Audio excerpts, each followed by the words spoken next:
Lumutang naman sa pinakabagong survey ng Okta Research na tumaas ang pagtingin ng publiko sa pamumuno ni Pangulong Ferdinand R. Marcos Jr. Habang karamihan naman ng mga Pilipino ay sumusuporta na ituloy ang impeachment trial laban sa Vice Presidente. Si Kate Renya sa detalye.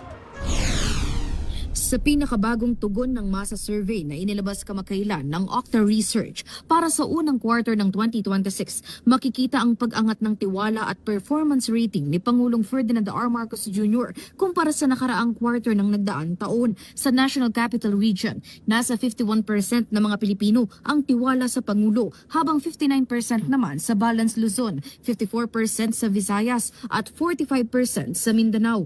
Pati sa performance rating ay tumaas, 53% sa NCR, 57% sa Balance Luzon, 56% sa Visayas at 51% sa Mindanao. Makikita rin ang ganitong trends sa iba't ibang antas ng pamumuhay. Nakapagtala ang Pangulo ng 52% tiwala sa Class ABC, 55% sa Class D at 49% sa Class E. Ibig sabihin, iba't ibang sektor ng lipunan ang nakakakita ng positibong direksyon sa pamumuno. Samantala, lumabas din sa hiwalay na survey na karamihan sa mga Pilipino ay sumusuporta na ituloy ang impeachment trial laban kay Vice President Sara Duterte. Sa kabuuan, 69% ng mga respondents ang pumapabor na dumaan ito sa Senado bilang impeachment court, habang 28% naman ang tutol. Kapansin-pansin din sa Mindanao na itinuturing na malakas na baluarte ng Vice Presidente ay umabot sa 61% ang sumusuporta sa pagpapatuloy ng paglilitis. Ayon kay Deputy Speaker Paulo Ortega, mahalaga ang resultang ito dahil ipinapakita nitong mas marami ang nagnanais na masagot ang mga isyu sa tamang proseso.